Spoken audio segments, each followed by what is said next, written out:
For years, I moved through life like I was trapped beneath an invisible barrier. On the surface, everything looked fine. Steady job, decent apartment in a busy city, recognition from colleagues. But beneath it all, I carried a restlessness that never quite went away. No matter how much I achieved or how many goals I ticked off, I couldn't shake the feeling there was some unseen ceiling I kept hitting repeatedly.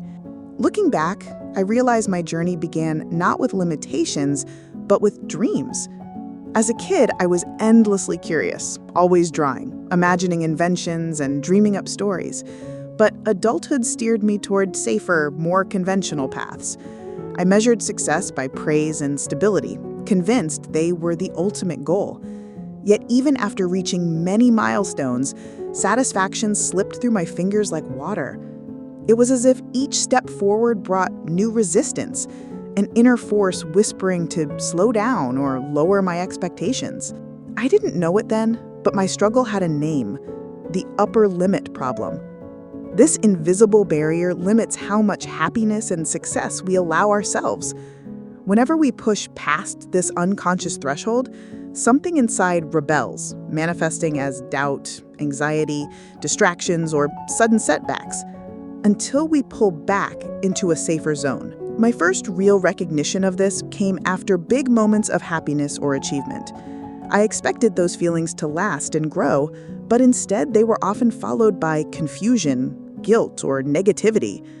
A well-timed argument with a friend, an unexpected obstacle at work, or just a sudden low mood would surface and derail my progress. The more I tried to fight it, the stronger it seemed to become. The turning point was when I began to look honestly at myself.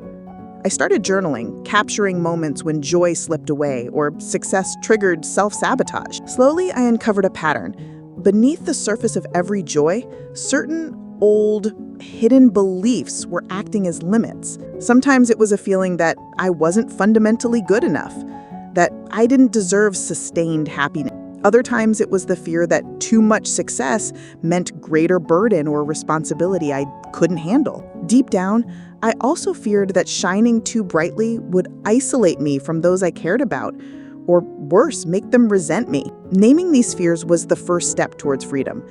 I began to see how I'd been living inside a set of invisible zones, as described in a book called The Big Leap by Gay Hendricks. These zones made it easier to understand why I felt stuck. There's the zone of incompetence, tasks you're bad at and avoid. Then the zone of competence, things you can do well enough, but others can do better or equally well. Next is the zone of excellence, areas where you excel and earn recognition. I'd spent years here, relying on my skills, getting results, and receiving praise. It felt comfortable and safe, but something was missing. My heart wasn't fully in it. And finally, there is the zone of genius, a rare space where your unique talents and passions meet, creating work that feels effortless, creative, and deeply fulfilling. The zone of genius was the place I longed for, but feared I couldn't reach. To cross into it meant inviting vulnerability, taking risks, and leaving the familiar behind. I worried what I might lose: security, acceptance, or control. Despite the fear, I started making small but meaningful changes. I became vigilant about how I spent my time, shifting away from tasks that were comfortable but uninspiring, and instead seeking out projects that sparked creative fire within me. I wrote stories that challenged me, painted with a new boldness, and tinkered on inventions I dreamed about for years. Though the pull of my old habits was strong, I confronted them with new tools. I adopted a simple yet powerful mantra that I repeated daily. I expand abundance, success, and love every day as I inspire those around me to do the same. It became a shield against doubt and a frame to reshape my thinking. One of the biggest shifts came in how I related to time. Before, I believed time was a scarce, unforgiving resource. Deadlines suffocated me and interrupted flow. But then I learned the concept of Einstein time. The idea that time expands according to my focus and intention. The more I prioritized my zone of genius activities, the more time seemed to appear. It was no longer about squeezing moments out of a limited container, but allowing myself to be fully present in what mattered most. With these new practices, the invisible ceiling that had boxed me in began to crack. As I leaned into my unique abilities, abundance started to grow, not only in material rewards, but also in energy, joy, and connection. I found myself collaborating with passionate, like-minded people who pushed me to new heights.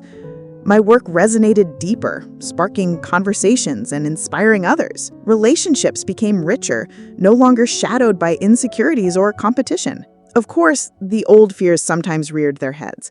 There were moments when procrastination returned or distractions appeared just as I neared breakthroughs. Arguments with friends or self-critical thoughts tested my resolve.